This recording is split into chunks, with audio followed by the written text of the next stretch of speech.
Good morning. It looks like seagulls, but they're not. They're the white heron birds.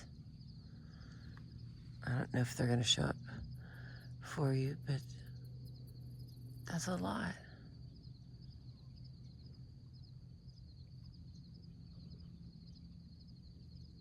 It's kind of peaceful and quiet.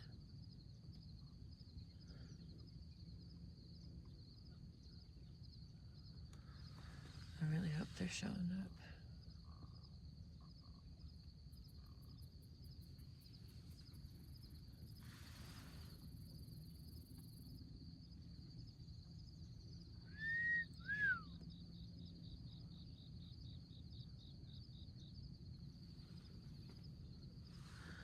All right.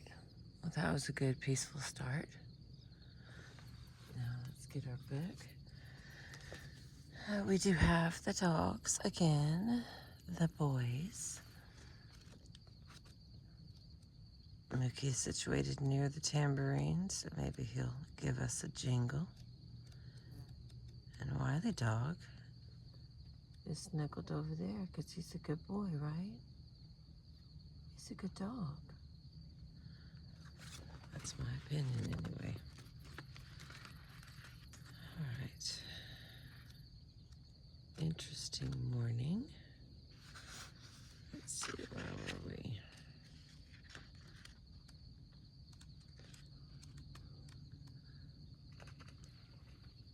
Did you hear that? That was awesome.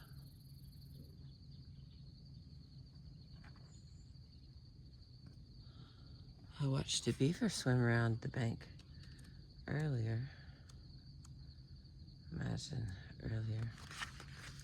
Okay. Well, it would appear my little slip of paper has slipped out. Because I know I was not that far. There has to be some quality of magic in the elusiveness. Let's see. That is the one I read last because I remember that. Okay. No, I mean at this time. Excuse me. It's for real. The river looks like a river. And I am still extremely safely tucked into my seatbelt. Break free from that restraint.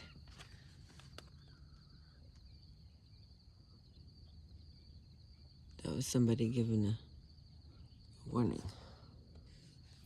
So, I didn't know if you could hear it. It was a bird frequency warning. So you have to listen in real close. You have to come out here and you have to listen. Oh, there goes the shorter ones. We have blue herons and then we have ones with shorter legs.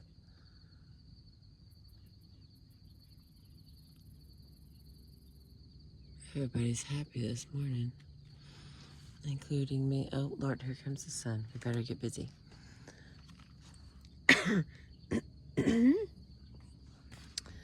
Uncanny suspension. At certain moments, as we have seen, athletes have feelings of floating and weightlessness. Sometimes, in fact, they even have out-of-body experiences. Now, we would like to consider the possibility that the athlete is literally able to suspend himself in mid-air. In the earlier chapters, we discussed the athlete's subjective feelings that they were floating or outside themselves. But is there an objective reality involved? Something that can be verified by others? We think that there is. We have collected many statements by sports writers, coaches, and other observers that attest to the fact that some athletes, excuse me, some athletes actually can, for brief moments, remain suspended in the air. Mookie? Zori? Alright. Are you okay? Am I interrupting you? Okay.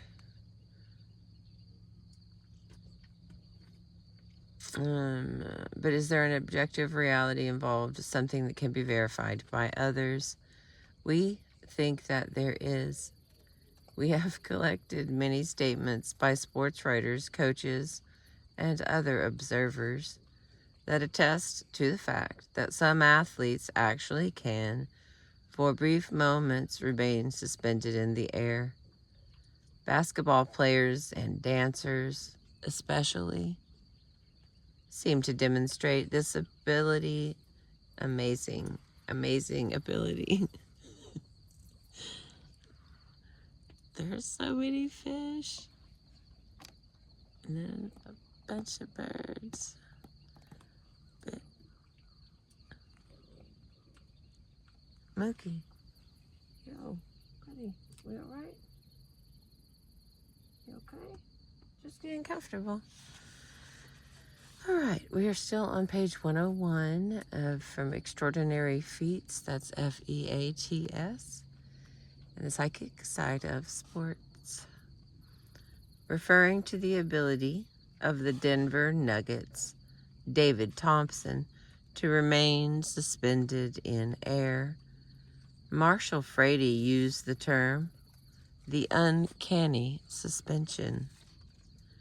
Witnessing an instance of this deeply affected author, James Messenger, he describes a 1941 basketball game and player Hank Luisetti, there we go, and his sports in America.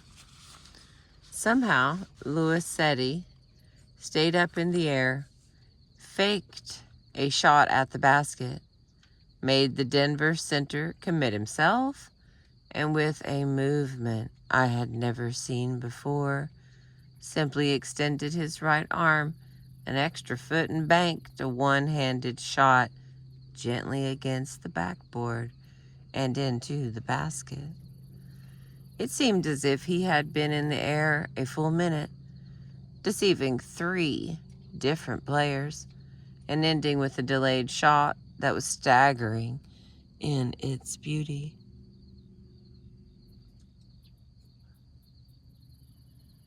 An article in Time describes the performance by premier danseur Mikhail Baryshnikov. ...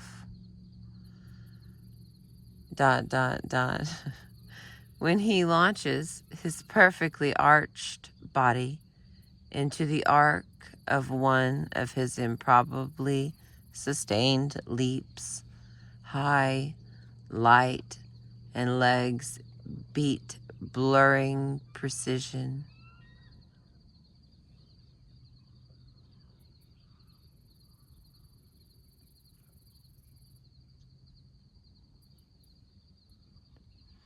All right, let's try that again.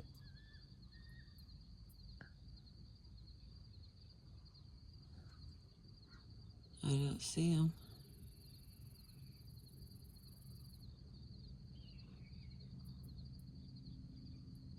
Can you guys hear all that noise? Can you at least hear the eagle? Okay, not right this second, because it only makes noises when I'm talking. Here comes the sun.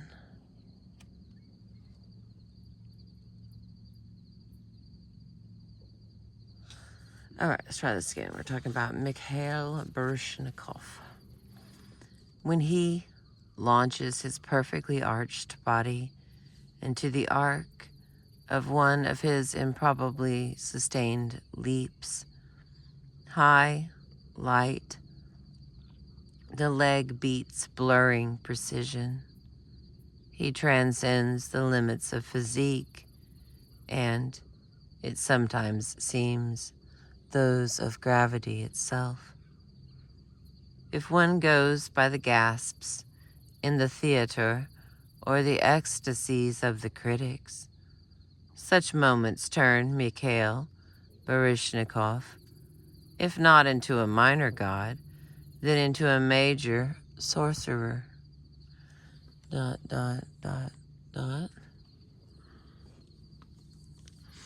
He is an unbelievably, he is an unbelievable technician with invisible technique.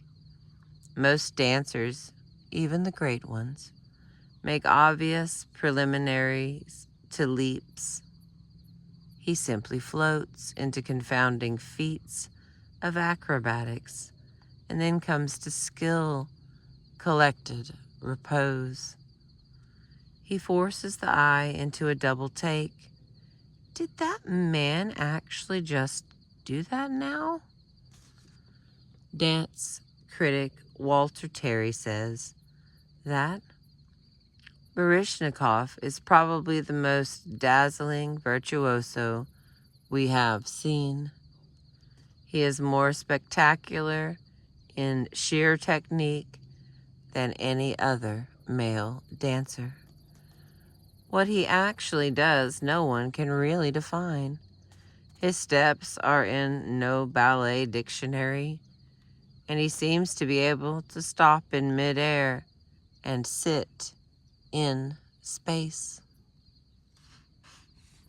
All right, that's the end of that quote from Time. If these athletes and danseurs really can remain in the air longer than is normally possible, how do they do it? Again, a possible answer may be found in the literature of the world's religions, all of which mention levitation, or the ability to rise and remain in the air. Some suggest that levitation is a symbol of spiritual emancipation. Ernest Wood observes, levitation is the universally accepted fact in India.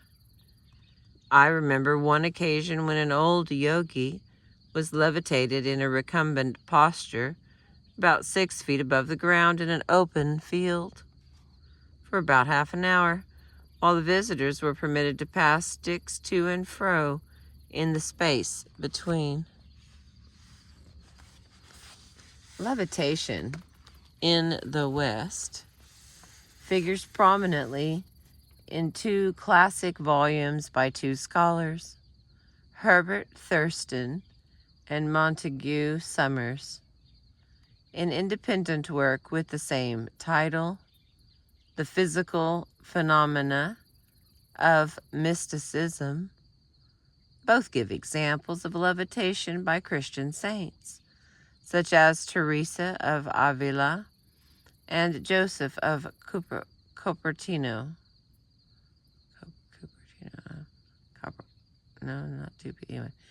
James Webb, in a scholarly history of 19th century occultism, notes a surprisingly large number of accounts of levitation that were said to have occurred during that century.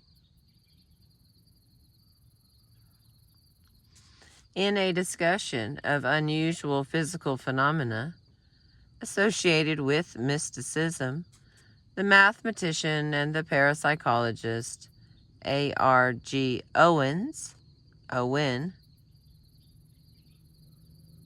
says, the evidence is not conclusive, but it strongly suggests that levitation occurs only in ecstasy. This fits in nicely with the view that levitation is a logical extension of the experience of being beyond, beside, or outside one's self. However, it is difficult to reconcile it with another large body of data that gathered by spiritualist and psychical researchers. Here, the evidence for levitation centers on the feats of physical mediums, two of the best known being Daniel Dunglass Home and Eusapia Palladino. Sometimes, in the presence of such mediums, objects were seen to rise in the air, while on other occasions the mediums themselves levitated. A good review of the highlights of physical mediumship by a skeptical parapsychologist, J. Fraser Nicole, may be found in the Handbook of Parapsychology, compiled by psychiatrist Benjamin Woolman. Nicole concludes, The overwhelming number of reports on mediumistic physical phenomena offer no valid evidence. Fortunately, there are a few cases which the majority of critically minded students find it unreasonable to dismiss. He names the exceptions, which include Home and Palladino. Another skeptical parapsychologist, E. J. Dingwall, has written excellent surveys of the lives and phenomena of these two famous mediums. All right, let's see if it's still. There's that one bird. It always sounds the same no matter where I'm at. Okay. Levitation. Levitation, if it occurs, would be a form of psychokinesis.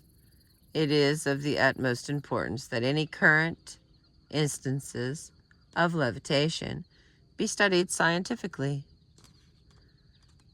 That makes me laugh because this is in 1978 and we have several magicians that can do that, or that have done it on TV anyway. Okay. It is of the utmost importance that any current instances of levitation be studied scientifically. Some of those involved in the transcendental meditation movement currently claim to be able to teach meditators how to levitate, but demonstrations are prohibited. In the meantime, we must be content with travelers' tales, such as those included in this book, bolstered by laboratory evidence that, at least, small psychokinetic effects do occur. For a review of the evidence for laboratory PK, see the surveys by Rush, Schmiedler, and Stanford.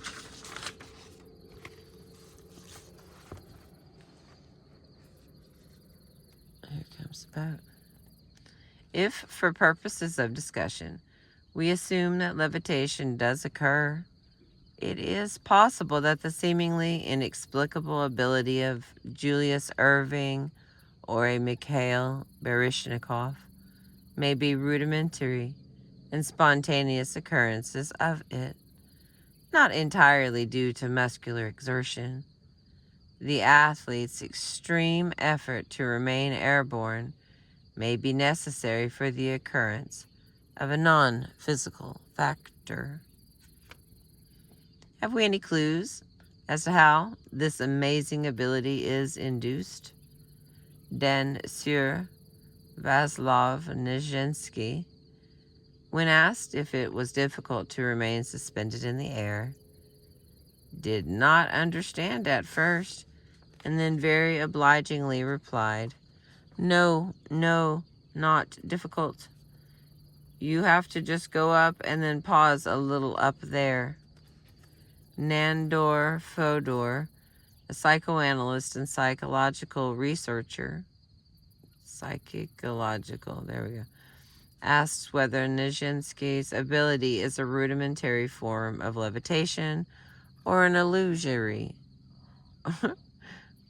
Okay, asks whether Nijinsky's ability is a rudimentary form of levitation or only an illusion.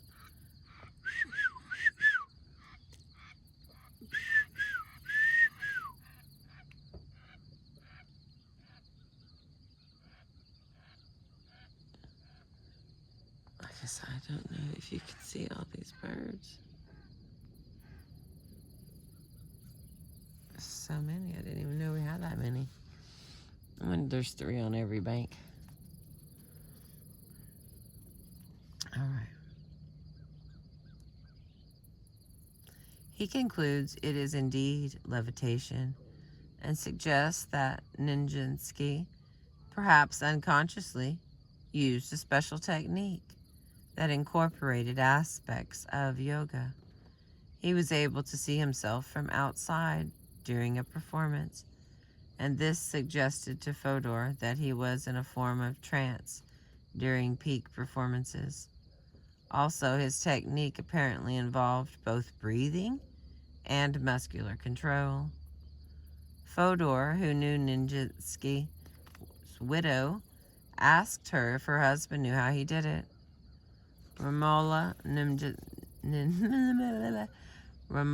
Nijinsky replied, I often asked him how he managed to stay up in the air. He never could understand why we could not do it. He just took a leap, held his breath, and stayed up. He felt supported in the air. Moreover, he could control his descent and could come down slower or quicker as he wished. I know he had extraordinary thigh muscles, and I know that in the matter of filling his lungs with air he has, in a friendly contest, easily beaten Caruso and Eric Schmieds. Fodor learned that it was standard technique in ballet to breathe in before a leap, to hold the breath while in the air, and to breathe out after landing. With this technique, dancers would unconsciously acquire a control over their breathing, similar to that practiced by yogis to achieve buoyancy. Unlike saints, yogis, and shamans, athletes are not aiming at spiritual emancipation. Unlike physical mediums, they are not trying to levitate just for the sake of levitation, but the discipline and training of sport and dance, plus situations calling for rising in the air, as in basketball, ballet, or the broad jump, combined with conscious or unconscious breathing exercises, may trigger a rudimentary form of levitation. All right, I've got the invisible barrier, and